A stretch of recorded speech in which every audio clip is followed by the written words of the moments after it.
Hello, welcome to the Joe Cortez Show here in Las Vegas, Nevada, the entertainment and sports capital of the world. Well, today we have a special guest, and of course, we're my co-host, Shelly Stevens, and our guest today is Ron Futrell. Ron Futrell is one of the great sportscasters that we ever had in Nevada. Now, you've been here since 1954. Welcome to the show, buddy. 1950. That's pretty long. 1984. He was a baby. I'll go 84, but still 40 years here in town. You were born in 54. I was born, yeah, pretty close. That's around mid-50s, 56.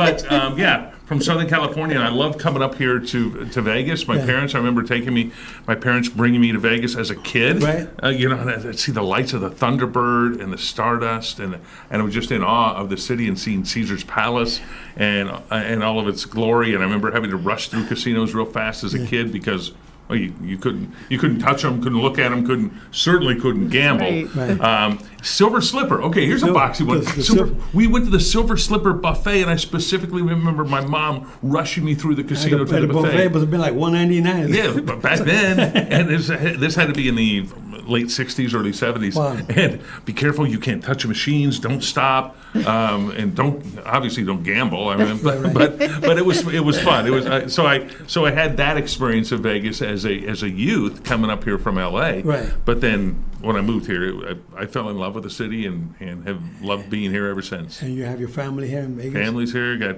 now grandkids here. My kids are here in Nevada, so it's sort of fun. Yeah, it was, I like I said, I fell in love with the place. It was close to home for me. My wife was from Utah, so we could split Christmas and Thanksgiving. Oh, that's cool. Go this way on I-15 or that way on I-15. And then we fell in love with the city, and so it's been fun. And you started broadcasting here in 1984, right? At Channel 13. I was 13. at the ABC station You were there then. for what, 20 years? Yeah, 25 years. 25. I was there Wow. at Channel 13. It was interesting, and I go back boxing because you and I are going to talk some boxing and maybe some music here in the show too. Both work. But the first fight that I saw here in Vegas was 1984. That's a big one. It was at outdoors at Caesar's Palace. It was before they did it at the tennis court area. Right. They still had that large arena where Holmes Cooney was at that fight. But I saw Roberto Duran, Tommy Hearns, 2-round.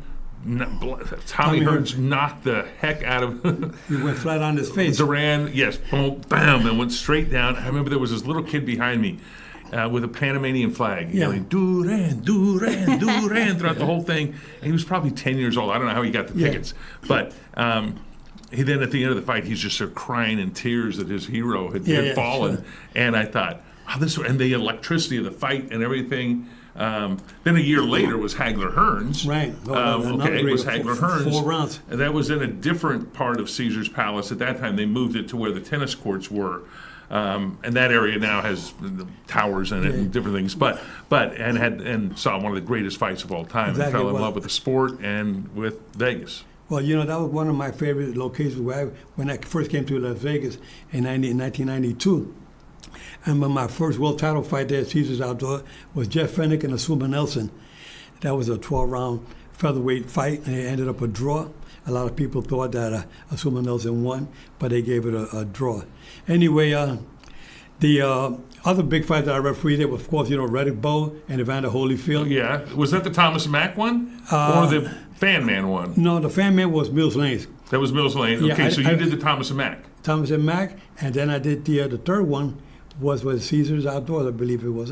I don't remember their third fight, okay. They fought 3 times, and Riddick Bowe won the first one by decision. 10th round of that fight was you want to see a great heavyweight fight. The 10th round of that fight. The 10th round of that fight will flatten you.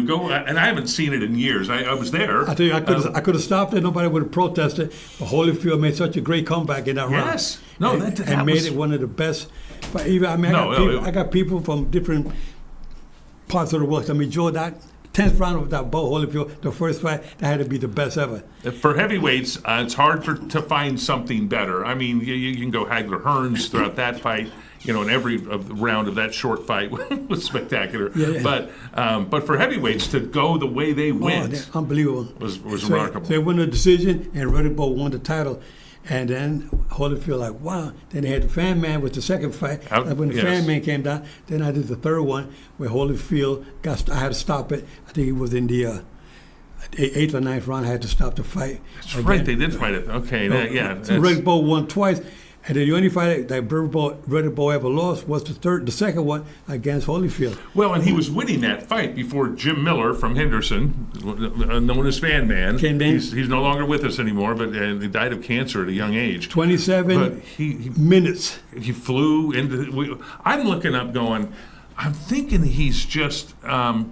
Taking pictures. He's got to be doing some video. He kept getting closer, and then until he landed in the ring on Riddick Bowe's side. On the ropes. On the ropes. His wife was pregnant at the time. Riddick Bowe's wife. She fainted. She had to be taken out. Yeah, and they were beating up. On the with an old cell phone. With those old. They were like bricks. Big brick cell phones, hitting him on the head. Now he had a helmet on. So I don't know how much damage they did. What amazing! Because they thought he was an invader at that point, which he was an invader. And they stopped the fight for 27 minutes. Was it 27 minutes? Yeah. And then Evander Holyfield said he turned it around. Holyfield came back and won that fight. And Riddick Bowe said, that was the reason why I lost that fight. No, 27 minutes because he recouped himself, got himself back after 27 minutes. So he came back stronger. Well, his wife got wheeled out on a stretcher too. Okay, you're sort of going to think that might be a little bit in the back of your mind. I don't know how focused you could be, but you're probably thinking about that a little bit. But let me tell you, one of the other great fights, being that we're talking boxing, one of the other great fights was when I referee Julio Cesar Chavez against Oscar De La Hoya. The first one, and was absolutely remarkable. I talked to Oscar De La Hoya a couple of days ago. He was here in town because he's now Golden Boy has moved here to Vegas, and he lives out in Henderson now. And we went back on some of the memories there. That was an absolutely remarkable fight, and it was two great fighters meeting in their prime, which is hard to happen. Chavez was kind of like towards the end because they were like the passing of the torch. I remember I had to stop the fight. I called out the flip-up basket about 3 or 4 times to check that cut. He had a bad cut. He had a bad cut like this in the first round from a jab that Oscar hit him with. Bing! And the thing got split open, and it was bleeding really bad. And I kept it up. When I saw in the 4th round that Chavez was taking getting hit with punches he normally won't get hit with, he was blinded by his own blood. And I said, this guy, I call time. I take him by the wrist. I take him over to the doctor to check him out. And the doctor flipped on Matt. He looked at him. He says, okay. The second time, then I think the third time, I came over. I said, doctor, I think this is getting bad now. When I said that to the doctor, and Dr. Flipper back and said, "Yo, stop it." And I waved it off. That was it. Yeah. But that was. He was going to win that fight. Oscar was going to win that fight. So it was, It was. I don't know what would have happened if Chavez didn't get cut like that. Yeah. No. Good point. Because Chavez was a hell of a puncher. Remember, he had that good left hook to the body. Oh yeah. Yeah, he was devastating. Another one I'm going to mention of the fights that you jump in here at any time. No, I'm loving this story. Seriously, her husband will be going crazy. I was thinking that. I can't believe you said that. I was just getting ready to say that. But the Michael Moore George Foreman fight, and that was your fight, and I'm sitting there watching that fight. And I'll tell a George Foreman story before preceded that. But anyway, I'm watching that fight going, Foreman's just getting pounded here. Every round. He is losing. Michael Moore, the lefty, is just beating him up. And then 10th round, Foreman hits him with that right, knocks him flat. Bam, straight right hand. And I sit there and go, okay, so he was just measuring him. It probably was measuring him, caught him just the right. whole time. And then was waiting for that opportunity. Well, when I saw Foreman hit him with the left hook, he kind of put him in a position, hit him with the left. So Michael Moore went this way, and George Foreman hit him with a short, straight right hand. Boom, he goes on his back. And just gone. And it was. I was counting as a 7, 8. I said, man, this sucker ain't getting up. No, he's not. He's down. You can count to 100, and he would have still been there. But it was. George Foreman, I think, was 45 years old. He was 45. And won the heavyweight championship again. Yeah. And 20 years later, after the first time. Yes. And 20 years apart. I had an experience with George Foreman before I got into TV news. Right. I was 21 years old, and I'm on the beach in Santa Monica. Mm-hmm. I'm there with a gal, and we're just it's midnight. And I look out in the water. I was 21, so let me think what year it was. 77. It had to be 1977. No. George Foreman had retired. I look out in the water and at midnight, and there's a group of people all dressed in white, and there's a man performing baptisms, saying a prayer and baptizing people in the Pacific Ocean. We're the only ones on the beach. So I go out there and I go up to him, and he comes up, shakes my hand, and introduces him. I'm the Reverend George Foreman, and of course I knew who he was. You know, I watched all the fights as a kid, and loved, and hands twice the size of mine, and we chatted on the beach, talked religion, politics, boxing for about a half an hour. Kindest, nicest guy in the world. Yes. And I told him. And so then we fast forward to him coming to Vegas to refight for the title. I thought I'd never see him fight, you know, in person. And then I tell him that story, and he remembered it. And he said, "Oh, the gal you were with, did you and her ever get married?" No, that never happened. Nothing happened between. But he remembered that experience, and he named off the people he had baptized there during that ceremony. And I said, "Well, the Reverend's back here now as a boxer." Unbelievable. And he told me how he stopped fighting after he had blood after a fight one time, and he's in the locker room, and he had an apparition of some sort. That was in Puerto Rico. Called him to the priesthood. That was in Puerto Rico. And he became the Reverend George Foreman after that. He did it for about 10 years. What a great story. And then he came back. You know, he came back, yeah. Because they closed it. You saw the movie, the George Foreman movie. Yes. Yeah. And they closed down his gym, the electricity. I mean, he had no money. So then he said, he told his wife, "I got to come back." He started working out again. And he came back into boxing. Came back and did it, and now you have his grill, don't you? You cook on the George Foreman grill. Absolutely. Oh my God, I love all this conversation. Seriously, what he said, my husband Wesley. This show is all about what you like to talk about. Seriously, you should be here, really. But I wanted to ask you, how did you get into broadcasting? Like, what made you decide, and how did you do it? I don't know. I wanted to be a pilot. It was the first thing I wanted to be. Really? But as a kid growing up, I wore contact lenses and glasses. Mm-hmm. And back then, in the mid-'70s, you couldn't fly if you had less than 20/20 vision. Right. Without corrective lenses. So it didn't matter. I could have. Now that's not the case anymore. Mm-hmm. But I wanted to be a pilot. That's what I was going to be. I took aeronautics. I took flights. I was learning to fly, and then I realized that my career could go nowhere with the airlines. That time was Vietnam War was going on too, and I'm thinking, I might get drafted, go into the Air Force. None of that was going to be a possibility for me. And so I said, Plan B. I don't know.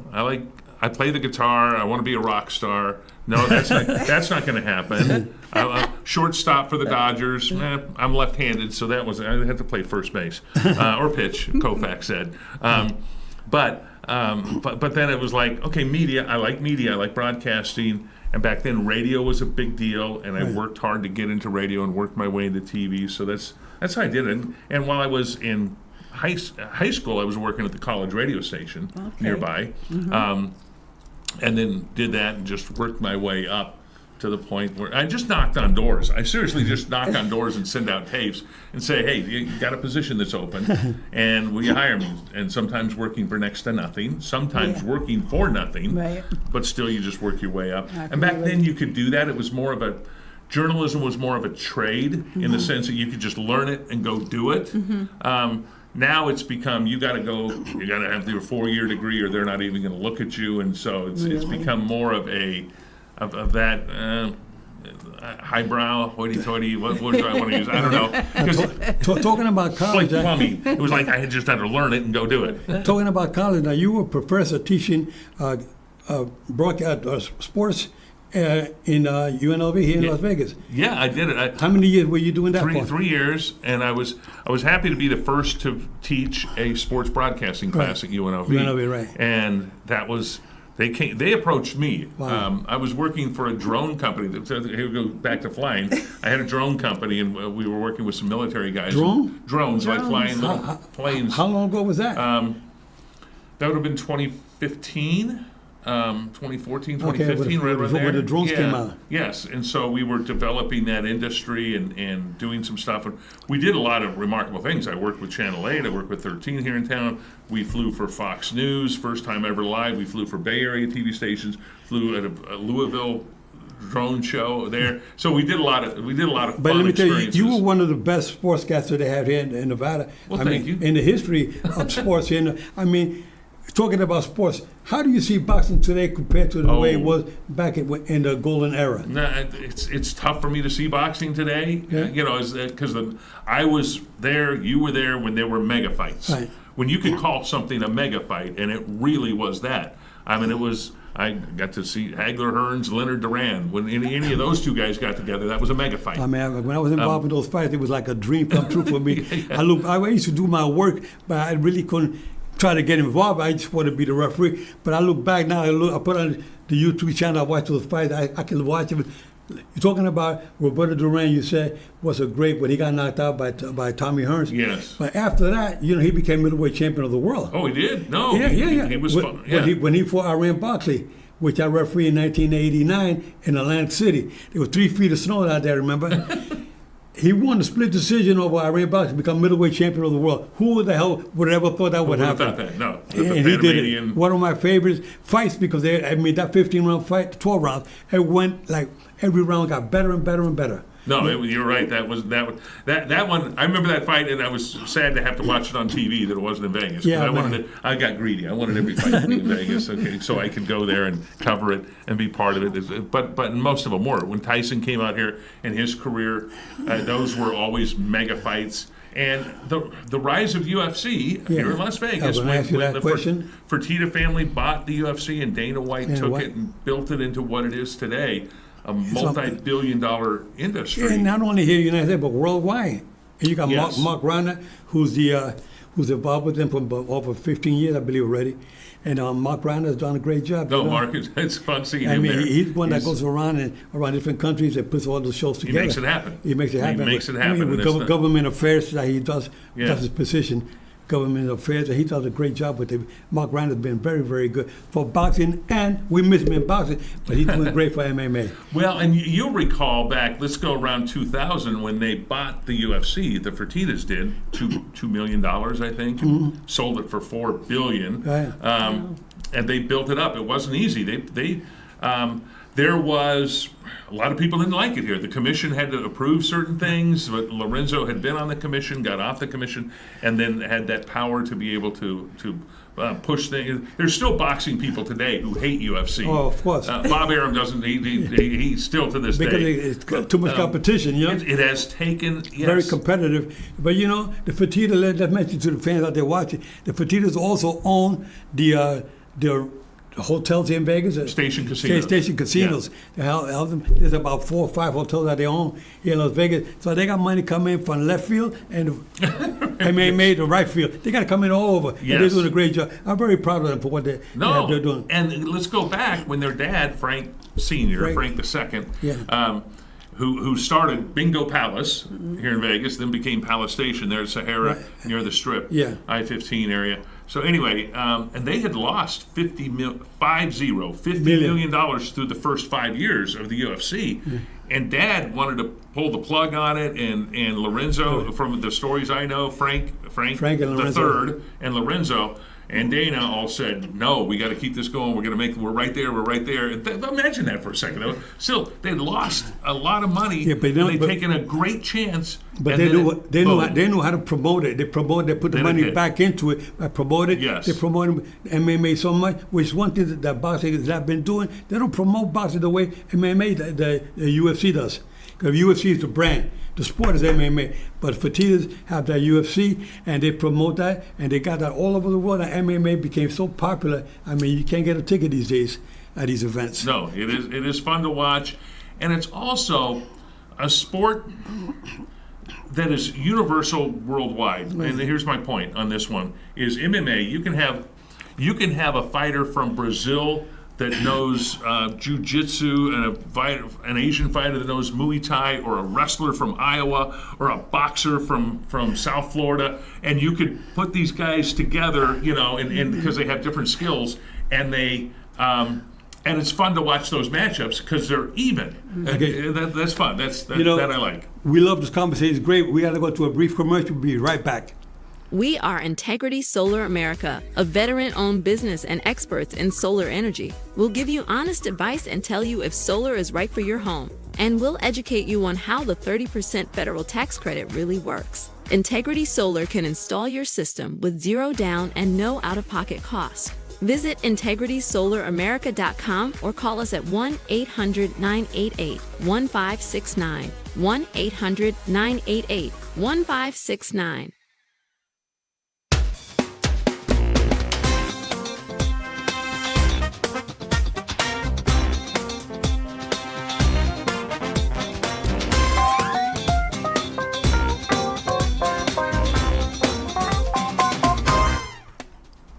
Welcome back again to the Joe Cortez Show with a dear friend, one of the greatest of all times, Ron Futrell, who's our guest today, one of the best broadcasters you will find in the world, and my co-host, Shelly Stevens.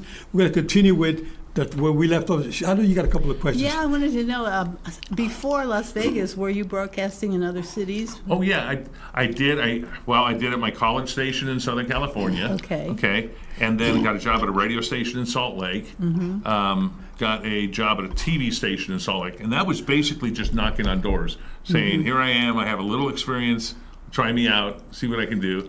And then I wanted to get into sports, and I was doing news at those two places.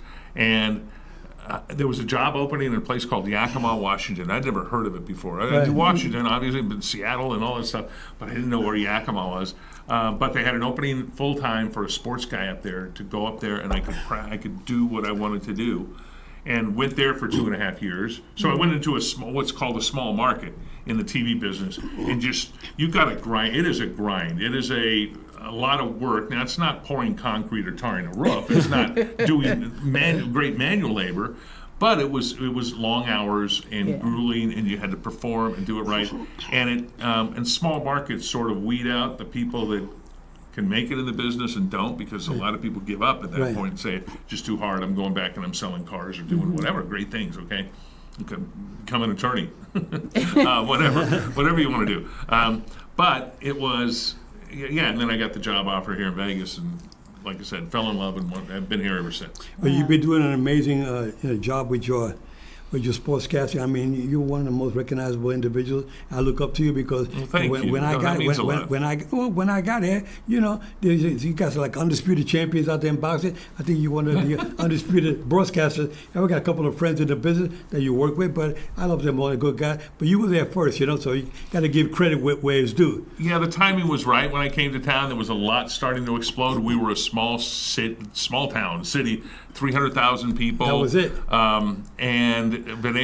I feel like I've been able to grow with the city. I've seen the city grow. I've grown myself, and my family has grown, and we've been able to have that experience here in the city, which is remarkable. And kids are born here, grandkids born here, and that sort of stuff, and has been enjoyable. But seeing the strip go from tiny places from dirt to what it is now, to literally blowing up. Seriously. The opening of the Mirage, and I used to joke at times when it opened in '89, and we started blowing up other casinos on the strip, the Dunes, the other places, other properties.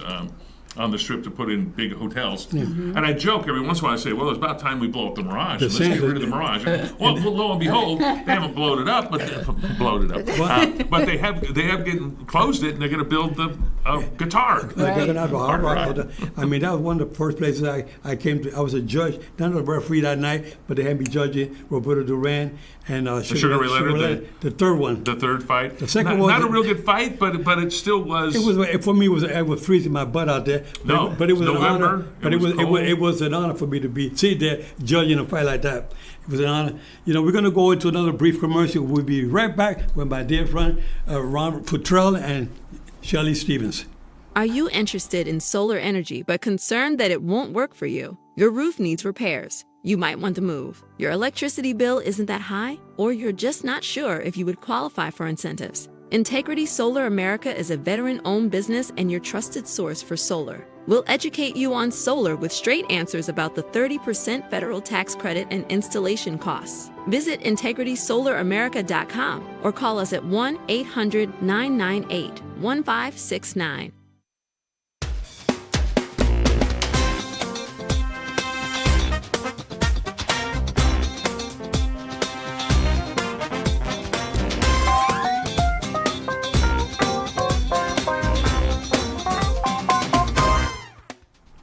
Welcome again to the Joe Cortez Show, here with a dear friend and guest, Ron Futrell, one of the best sportscasters we have in Las Vegas, Nevada, and Shelly Stevens. Shelly?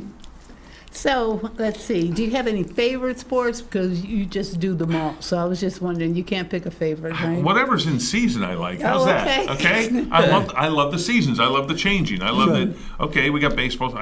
As a kid growing up in Southern California, I was a Dodger fan. I was a Lakers fan. I was a Rams fan. LA Kings fan. So I was all that you can pretty predictable on what you can figure out there. So I liked all the sports. I didn't develop a real love for boxing until I got here and saw the mega events and saw the big fights. The boxing capital of the world. Lit up this town and how much fun it was to cover those. The boxers were always interesting to cover. That wasn't always enjoyable. They were tough guys. They're tough guys. I mean, so that sometimes translates. Hagler was one of my favorites, even though he was sort of tough to talk to. A challenge because he didn't like doing media. He didn't like training. He didn't like doing that. But marvelous, because he was left-handed. I'm left-handed, so I like that about him too. So favorite sport, I don't know. And then when we got the Speedway here, I'm a motorsports junkie. I love motorsports. And in Southern California, we had drag racing and had that motorcycle. I had a dirt bike that I had ripped through the desert on. I wasn't fast or very good. A broken arm once, sliced up my head. But when the Speedway got here in the late 90s, it lit this city up and showed that we could be a big town city. And we've had teams like the AAA baseball team, the Aviators, with the Stars, the 51s, and now the Aviators that have been here as longer than I have. They were here a year before me, and they've brought great baseball here for years, and now we got the athletics coming. So women's is that going to happen? basketball, Is that going to happen? WNBA Is that going to happen soon with the baseball? Yeah, it'll happen. Yes. Yeah.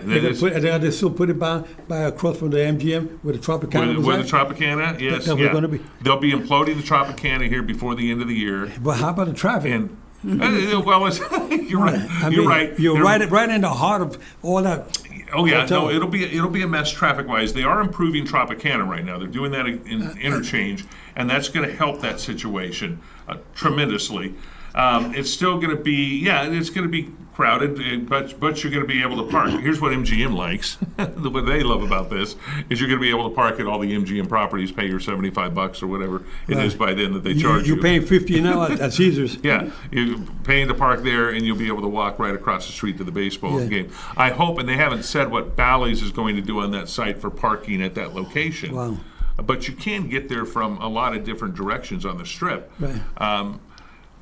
33,000 seat indoor stadium. I'm looking forward to baseball in Vegas. Yeah, I'm looking to see those arenas get packed, 50,000 like they do. When I went to see my grandson Bryce Hampton play play in Purdue University, 70,000 fans out there. Can you imagine having an arena like this? I mean, we got T-Mobile Arena. You got a good crowd, but nothing like a stadium. I hope that the baseball stadium will be something you can hold over 50,000 in there. No, it's going to hold about 33,000. 33 is what they say, because you have Allegiant that holds 65. Yeah. So you can have, for football, you can have 65,000 in that. One time I refereed a fight, Julio Cesar Chavez and Greg Haugen from Henderson. Oh, Greg Haugen. 132,000 fans, Stadium Azteca. I couldn't believe it. When I went in there, I looked to the left, as far as I can see. I looked to my right, as far as I can see, Chavez is fighting.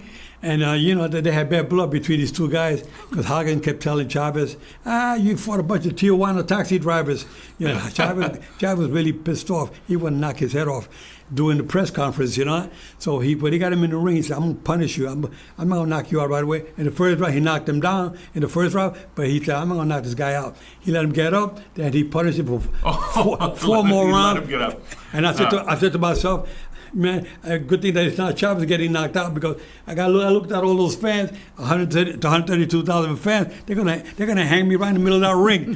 But anyway, but Chavez. Greg Haugen, thank you for mentioning his name, and I forgot. I remember watching him fight Freddie Roach. Let's go back here at the Showboat, the trainer, now known for being a great trainer. One of the bloodiest, most brutal fights I've ever seen. The two white guys just bled like crazy, and it's a bloody mess by the end of the fight. But Haugen from Seattle and Roach was here in Vegas, and they just went at it. The old Showboat. There's an old blast from the past for boxing. Well, I just want to say it's been a true pleasure meeting you and being here and enjoying this conversation. And maybe one day Joe will bring you to see one of our performances. How about that? I do want to see it. You have Come to. on. Yeah, my husband would love to talk And my to you. wife would love to be. She's a would be bigger great. Motown fan than I am. Really? Speaking of she- Motown, we have a Motown show coming up on Tuesday at the Good, Sherman okay. American Club. We're going to be there. And Lola's is our Saturday night gig we do up in Summerlin on Town Center Drive. So, yeah, we're always up there unless we have a private party. Okay, So if great. you need Well- anybody that needs entertainment, we're always Okay. available for you. All right. Always good to know. Thank you. Yeah, it's a pleasure. Well, I want to thank our viewers out there for watching the beautiful show that we had today with our great guests, Ron Futrell and Shelly Stevens. It's an honor to be on the show. And remember, he's undisputed broadcasting champion in Las Vegas, Ron Futrell. See you next week. Thank you.